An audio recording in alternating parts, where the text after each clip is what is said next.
Dans l'assemblée des saints, assoiffé je me tiens, que ton onction descende sur moi.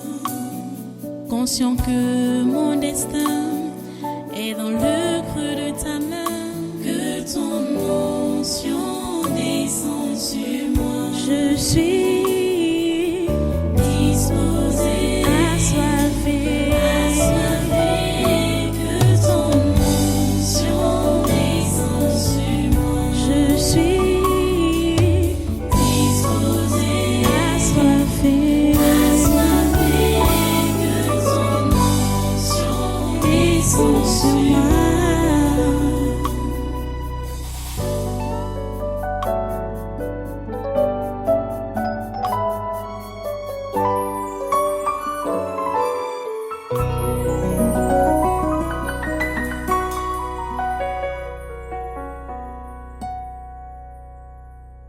Alléluia, merci Seigneur.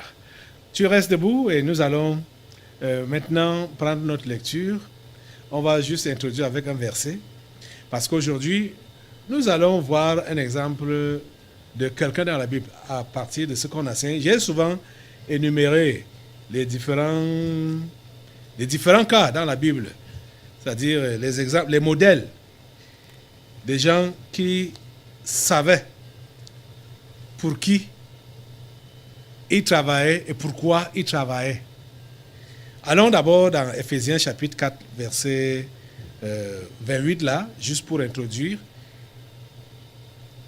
Ephésiens chapitre 4, verset 28, qui nous dit donc ceci: que celui qui dérobait ne dérobe plus, mais plutôt qu'il travaille en faisant de ses mains ce qui est bien, pour avoir de quoi donner à celui qui est dans le besoin. Prions le Seigneur. Dieu trois fois saint, nous te remercions pour ta parole. De ces moments, nous te remercions pour ta disponibilité et ta patience à nous enseigner, à nous instruire dans tes voies. Ma prière ce matin est que tu permettes à tes enfants que voici de pouvoir assimiler ce que tu leur donnes. Seigneur, plaque cette parole sur leur esprit et donne-leur la capacité de pouvoir la mettre en pratique. Car c'est toi qui produis en nous le vouloir et le faire. Oh Dieu, merci parce que tu es disposé à le faire. À toi toute la gloire et tous les honneurs. Parce que ta volonté s'accomplit encore dans nos vies en ce jour. Merci Seigneur. Merci Seigneur. Au nom de Jésus, nous avons prié. Amen. Amen. Prenez place dans sa sainte présence. Une fois de plus, soyez les bienvenus à ce congrès du surnaturel de ce 26 mars 2023.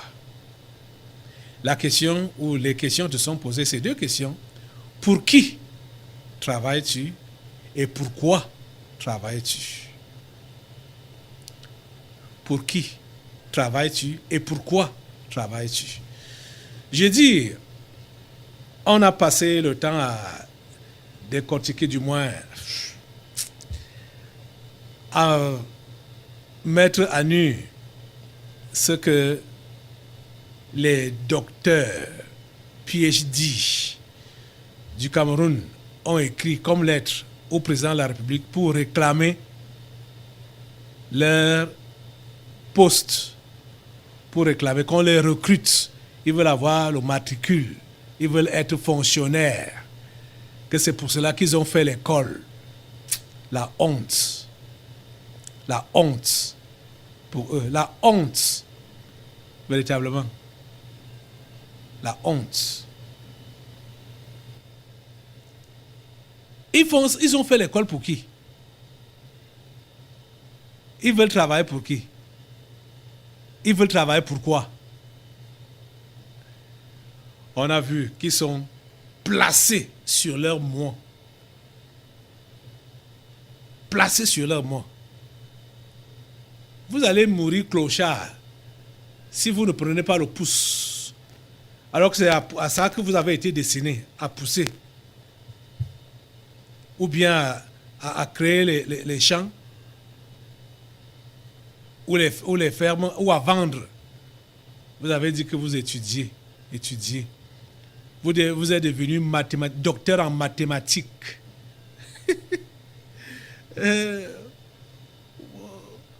Pour calculer quoi? Et on ne vous recrute pas. Docteur en histoire, docteur en langue étrangère. Oh my God. Du n'importe quoi. Du n'importe quoi. Du n'importe quoi. Pour qui travailles-tu? Et pourquoi travailles-tu? Les enfants de Dieu, vous devez comprendre réellement la raison de votre vie, la raison de vivre. La raison de votre vie, la raison de vivre. C'est ça qui va vous permettre de comprendre même le but du travail. Pour qui?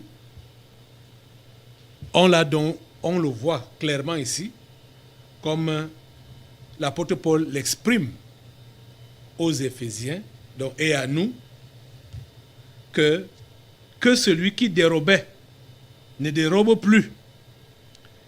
Or, les soi-disant docteurs du Cameroun ont dit qu'en ne les employant pas, on veut les pousser à dérober, à devenir des braqueurs, des voleurs.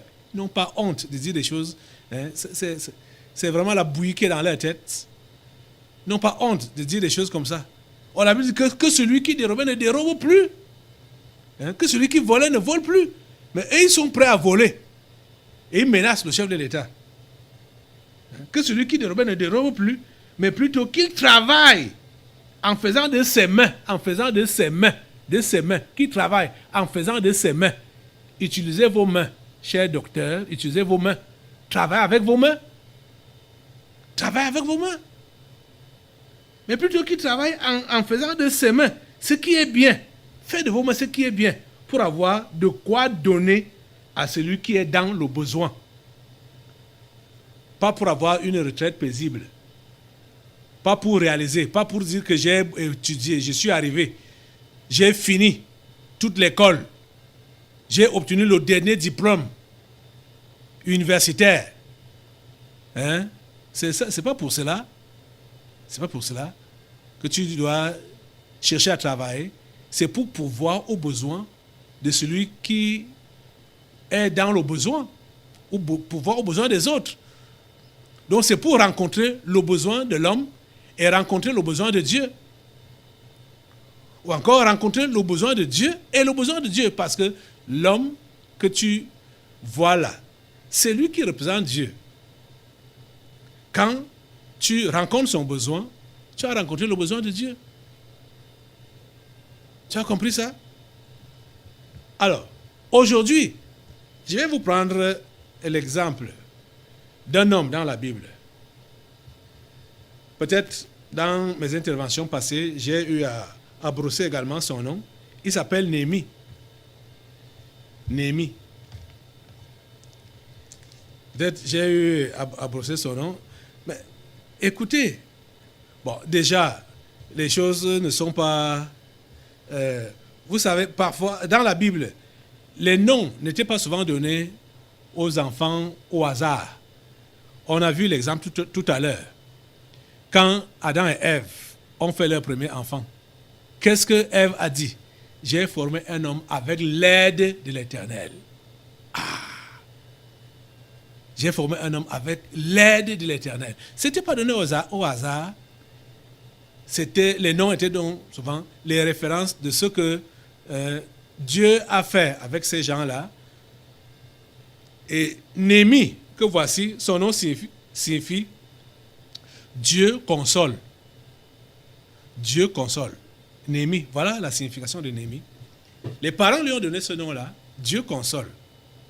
Et on voit réellement que cet homme a été une consolation une consolation. Je ne sais pas comment, pour ma part, ça a été.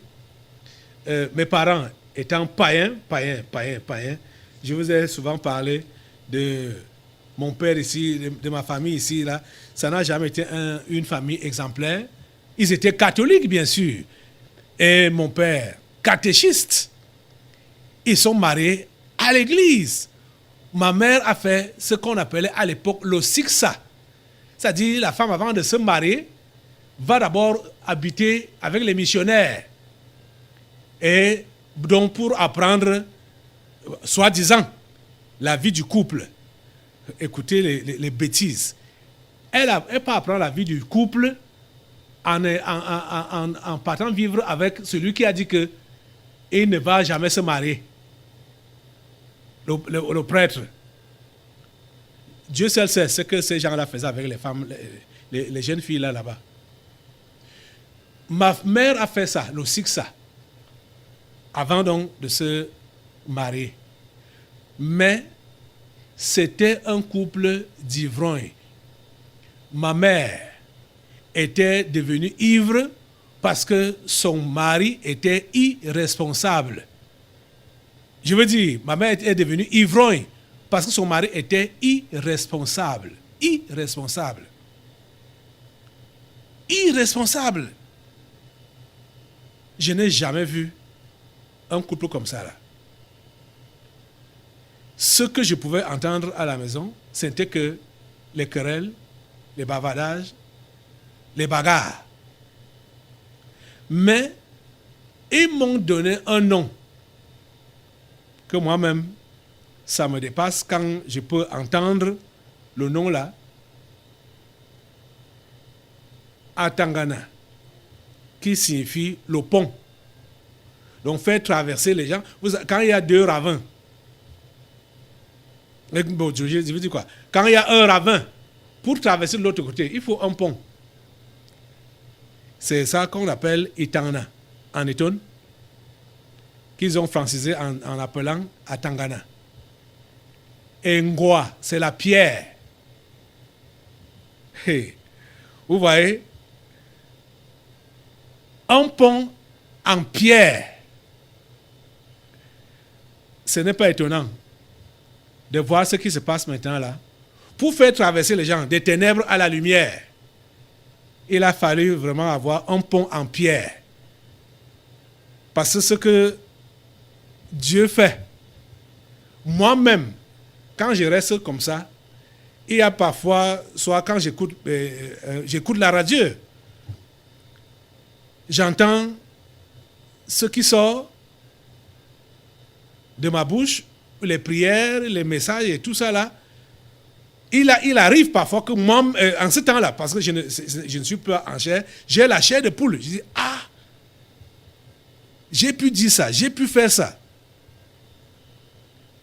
C'était un nom de mission qu'ils m'ont donné sans savoir.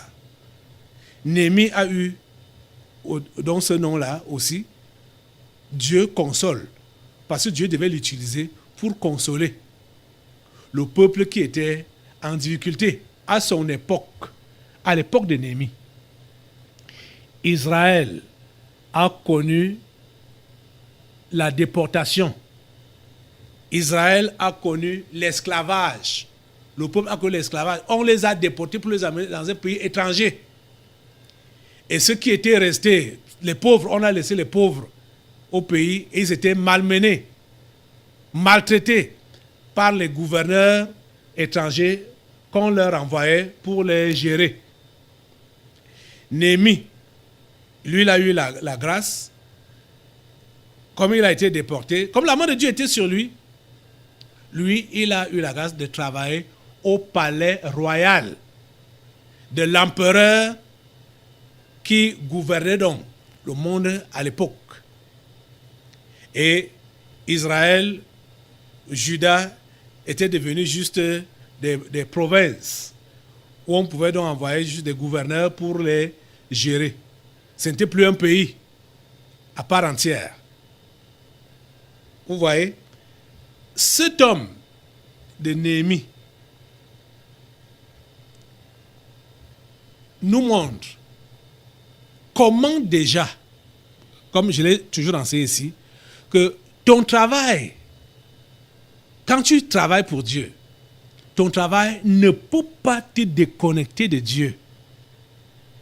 Quand tu fais ce travail pour Dieu, quand tu fais ce travail parce que tu veux combler le besoin de Dieu, parce que tu veux honorer Dieu, ce travail ne peut pas te déconnecter de lui.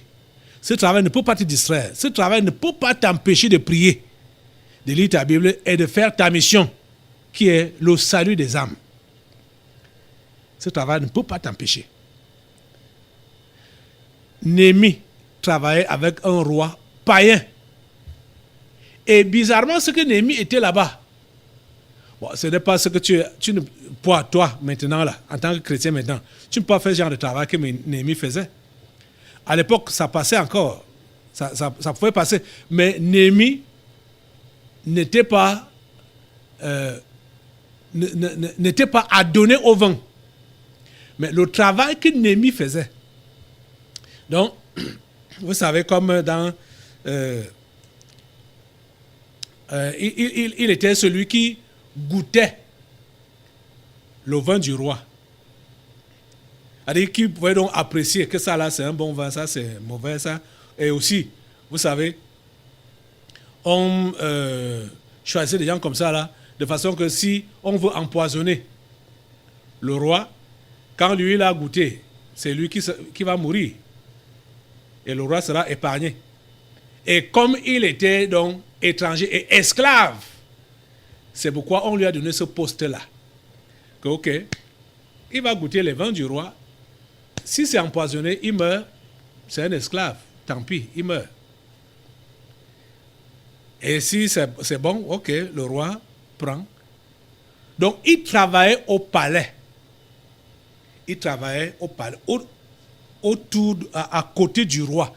Parce que c'est lui qui, avant que le roi ne boive, c'est lui qui devait d'abord goûter et le servir.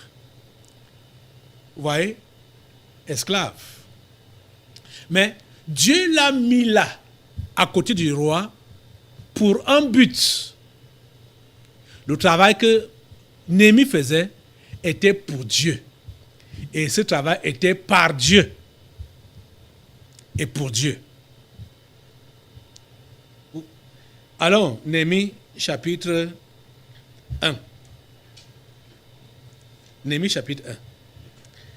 Parole de Néhémie, fils de Hakalia, au mois de Kisle, la 20e année.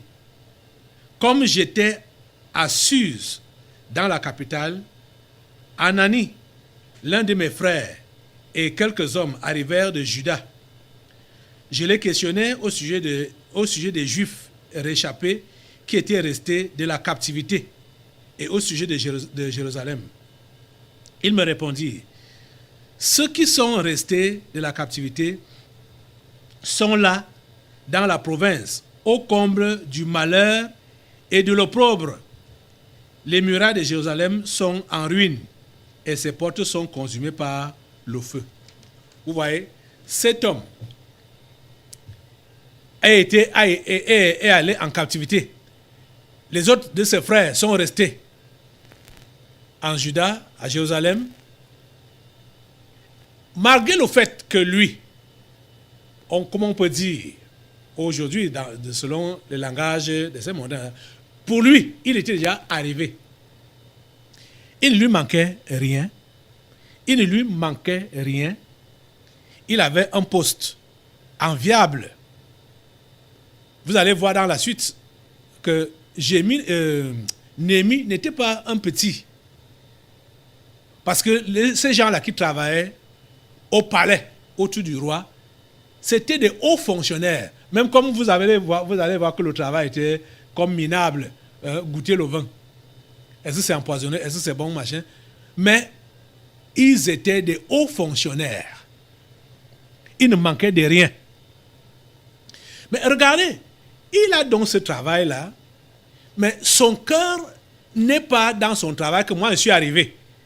J'ai mon pain quotidien. Parce que la plupart d'entre vous, là, vous voulez travailler pour avoir le pain quotidien. Hein? pour votre entretien. Néhémie est dans son travail, mais son cœur est vers son peuple qui est resté dans la misère et dans Jérusalem. Parce que Jérusalem, la ville de Jérusalem, c'est un symbole pour l'enfant de Dieu. Vous savez, toutes les prières que Salomon a eu à faire, soit pour dédicacer le temple qui était donc à Jérusalem. Jérusalem, tout est un symbole. Donc, Néhémie, étant à Suse, étant au palais royal, ayant un poste enviable, mais son cœur était avec ses frères. Vous savez que plusieurs parmi vous là, si jamais vous obteniez ce que vous désirez là, comme poste, ou comme argent, ou comme... vous allez oublier les choses de Dieu. Vous allez oublier le travail de Dieu. Vous allez oublier ça. On a vu plusieurs le faire. On a vu. Donc, ils sont arrivés. Oh non. Bon, le travail, ça me prend beaucoup de temps. Je n'ai plus assez de temps pour prier. Je n'ai plus assez de temps pour lire la Bible. Plus de temps pour évangéliser. Non, on ne peut pas quand même. Je suis dans des grands milieux. Donc, il ne faut pas quand même s'humilier. Vous voyez, ils sont devenus grands. Ils sont dans des grands milieux. Néhémie n'avait jamais oublié ses origines et n'avait jamais oublié sa race. Il n'avait jamais oublié qui il était, malgré qu'il avait un travail enviable. Vous comprenez ça? Quand il a vu ses frères rentrant de Juda et de Jérusalem, il s'est renseigné pour savoir si quelque chose a changé derrière. Et ses frères lui ont dit que les choses sont... c'est mauvais. Ça ne va pas. Ça ne va pas. Il me répondit, ceux qui sont restés de la captivité sont là, dans la province, au comble du malheur et de l'opprobre. Les murailles de Jérusalem sont en ruine et ses portes sont consumées par le feu. Écoutez, verset 4. Il dit, lorsque j'entendis ces choses, je m'assis, je pleurais et je fus plusieurs jours dans la désolation. Je jeûnais et je priais devant Dieu, devant le Dieu des cieux. Et je dis, ô Éternel, Dieu des cieux, Dieu grand et redoutable, toi qui gardes ton alliance et qui fais miséricorde à ceux qui t'aiment et qui observent tes commandements, que ton oreille soit attentive et que tes yeux soient ouverts. Écoute la prière que ton serviteur t'adresse en ce moment, jour et nuit, pour tes serviteurs, les enfants d'Israël, en confessant les péchés des enfants d'Israël, nos péchés contre toi, car moi et la maison de mon père, nous avons péché. Tu vois? Oh mon Dieu. L'homme, Néhémie, attaché à son peuple. Je ne sais pas. Est-ce que tu comprends même le but pour lequel tu es sauvé, le but pour lequel tu es enfant de Dieu? C'est pour que tes frères qui sont éparpillés dans le monde là puissent regagner la maison, puissent rentrer dans la bergerie. Tu ne dois pas être à l'aise en sachant que les païens qui doivent se convertir comme toi, tu étais aussi païen. Ils sont encore là-bas dehors. Mais toi, tu es à l'aise parce que tu as un bon travail, tu as fait un bon mariage, tu fais des beaux enfants, tu ne fais que évoluer. C'est ça qui te préoccupe.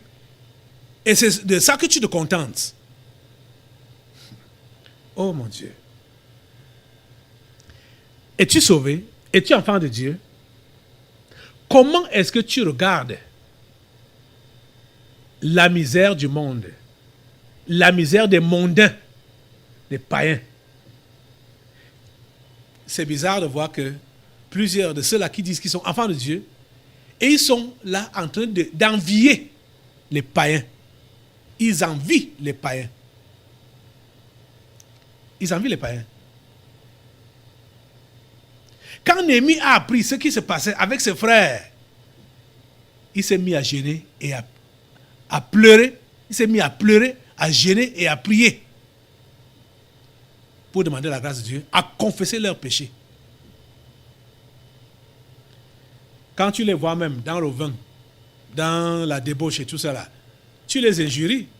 Regarde ces débauchés, regarde ces ivrognes, regarde, c'est tout ça qu'ils savent faire. Aïe, tu n'as pas compassion, tu n'as pas de compassion pour prier, pour que Dieu les change, pour que Dieu les sauve. Tu les injuries. Regarde ces voleurs, regarde ces bandits. Que le Seigneur t'aide à comprendre quel est réellement le but de ta vie, la raison de vivre.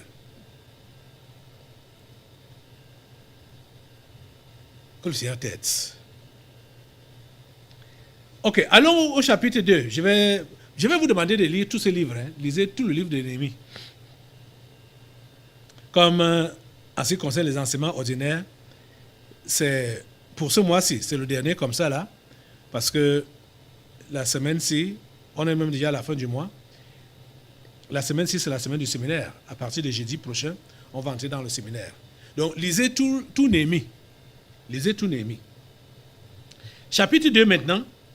Au mois de Nissan, la 20e année du roi Artaxerxès, comme le vin était devant lui, je pris le vin et je l'offris au roi. Vous voyez, comme je vous disais, il a dit ça. Il était échanson du roi. Et voilà le travail qu'il faisait devant le roi. Ok.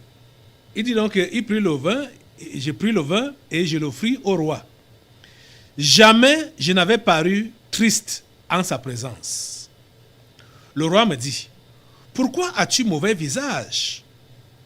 Tu n'es pourtant pas malade. Ce ne peut être qu'un chagrin de cœur. Je fus saisi d'une grande crainte. Et je répondis au roi, que le roi vive éternellement. Comment n'aurais-je pas mauvais visage lorsque la ville où sont les sépulcres de mes pères est détruite et que ses portes sont consumées par le feu? Verset 4. Et le roi me dit, que demandes-tu? Je priais le Dieu des cieux. Directement là. Que demande? Il dit, je priais le Dieu des cieux. Écoutez, est-ce que vous pensez quand le roi lui a posé la question, que demandes-tu? Il s'est mis, Dieu des cieux, je te prie. Il a fait ça dans son cœur. Là directement, étant au travail, en conversant avec son patron. Ton travail ne doit pas te distraire si ça vient de Dieu, si tu travailles pour Dieu. Si ce travail-là est par lui et pour lui, ça ne va pas te distraire. Au contraire, tu es en communion avec lui dans ton travail. Que demandes-tu? Il dit, je priais le Dieu des cieux. Mon Dieu. Je priais le Dieu dans son cœur là, directement. Donc tu vois que tu peux être au travail, tu es en communion avec Dieu. Et c'est ça qui doit se passer. Tu dois être au travail étant en communion avec Dieu. Ça ne doit pas te distraire. Tu dois être en communion avec Dieu. Tu ne dois pas murmurer dans ton travail. Et vous voyez que, regardez, la seule chose qui a rendu la mine de Néhémie bizarre, c'était le salut de ses frères. Donc le bien-être de ses frères. C'est ça qui a rendu son apparence bizarre. Et le roi a remarqué ça directement. Son patron a remarqué ça directement. Vous voyez? Il était dans le jeûne et la prière. Et ça a touché son apparence physique. Le roi a remarqué ça. Et il lui a posé la question. Qu'est-ce qui ne va pas? Il lui a dit. Verset 5. Et je répondis au roi, Si le roi le trouve bon, et si ton serviteur lui est agréable, envoie-moi en Juda, vers la ville des sépulcres de mes pères, pour que je la rebâtisse. Le roi auprès duquel la reine était assise me dit alors, combien ton voyage durera-t-il et quand seras-tu de retour? Il plut au roi de me laisser partir et je lui fixai un temps. Alléluia. Vous voyez, l'histoire de Néhémie nous fait comprendre que, à la suite, dès qu'il a fait ce premier déplacement, après ça, c'est lui, Néhémie, qui a été nommé gouverneur de cette province-là. Donc, vous voyez donc qu'il part de les chansons du roi. Donc, celui qui goûte le vin du roi à gouverneur de toute une province. Pourquoi? Parce que ce travail qu'il faisait était par Dieu et pour Dieu. C'est pour un but que Dieu l'a mis auprès du roi. C'était pour qu'il puisse accomplir cette mission que vous voyez qu'il entame là. Il allait pour donc rebâtir la ville de Jérusalem. Vous voyez ça? Oh mon Dieu. Pour qui travailles-tu? Pourquoi travailles-tu? Pourquoi est-ce que tu veux travailler? Pour qui est-ce que tu veux travailler? Tout ça là, c'est pour qui? Et c'est pourquoi? Que le Seigneur t'aide à comprendre. Je sais que même, comme beaucoup, ont déjà reçu en théorie, dans la tête, que c'est pour Dieu qu'ils doivent travailler et que c'est pour combler les besoins de Dieu, combler les besoins des hommes, de ceux-là qui sont dans le besoin. Ils peuvent le réciter, mais ce n'est pas encore descendu dans leur esprit. Et Dieu le sait, que ce n'est pas encore descendu dans leur esprit, ce n'est pas encore assis, que cela dise, je suis l'esclave de Dieu. Je suis à sa disposition. Quoi qu'il arrive, je suis pour lui. Je travaille pour lui. Et c'est par lui que je fais ceci et pour lui que je fais cela. Il n'y a pas mon intérêt. Ce n'est pas pour mon pain quotidien. Ce n'est pas pour avoir une carrière bien remplie. Ce n'est pas pour combler mes besoins et situer ma famille. Ce n'est pas pour cela. C'est pour Dieu. Très peu ont réellement, ce n'est pas seulement la compréhension, cet état d'esprit-là, c'est un état d'esprit. Vous devez avoir cet état d'esprit-là, que ce que vous êtes et ce que vous faites, c'est pour Dieu et lui seul. C'est pourquoi vous n'allez avoir aucun remords, vous n'allez avoir aucun regret, vous n'allez pas murmurer quand ça marche ou quand ça ne marche pas. Puisque de toutes les manières, ça doit toujours marcher comme Dieu a planifié. Vous voyez? Regardez, Néhémie pouvait avoir une sanction parce qu'il a servi le roi avec une mauvaise mine. Ça pouvait lui coûter la sanction. Mais qu'est-ce qui a donné la mauvaise mine à Néhémie? C'était la situation de ses frères. Il a porté ça à cœur. Ce n'était pas sa famille directe, ses enfants, sa femme, ses enfants, machin. Ce n'était pas ça. Mais c'était ses frères qui étaient en souffrance.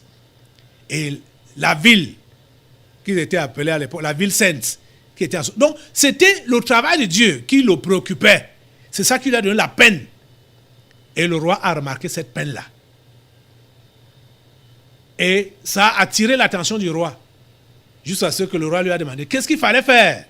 Et il lui a dit, envoie-moi aller rebâtir la ville de mes pères. d'aller rebâtir Jérusalem.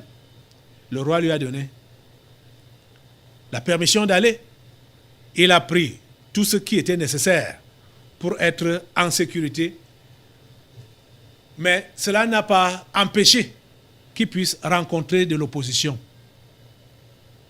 Donc, ne pense pas que c'est parce que Dieu est d'accord avec toi, ou parce que même les autorités sont d'accord avec toi, comprennent que ce que tu fais est bien, que tu n'auras pas d'ennemis, que tu n'auras pas d'ennui dans la chose de Dieu, dans cette chose de Dieu. La Bible a dit que tous ceux-là qui veulent vivre pieusement en Jésus-Christ seront persécutés.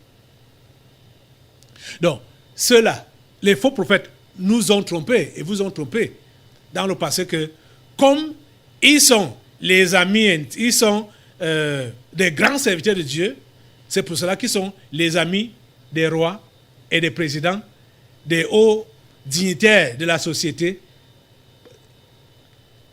C'est ça qu'ils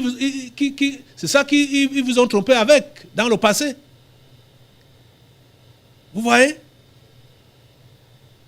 Et que tout le monde les apprécie. J'ai suivi un dire que depuis qu'ils sont installés, là où ils ont installé leur ministère, ils n'ont jamais eu de problème avec quelqu'un dans les alentours. Ce n'est pas biblique. Quand on marche avec Dieu, Dieu est la lumière. On sera combattu par les ténèbres, le diable et ses agents. Néhémie a rencontré de l'opposition, des ennemis, malgré le fait qu'il était approuvé de Dieu et du roi. C'est le roi qui l'a envoyé en mission, mais Néhémie a rencontré de l'opposition. Et à chaque opposition, Néhémie faisait toujours recours à la prière. Jeûne et prière. Jeûne et prière. C'était son travail. Il savait qu'il ne pouvait avoir le secours que de Dieu. Vous comprenez? Et Néhémie a réussi sa mission.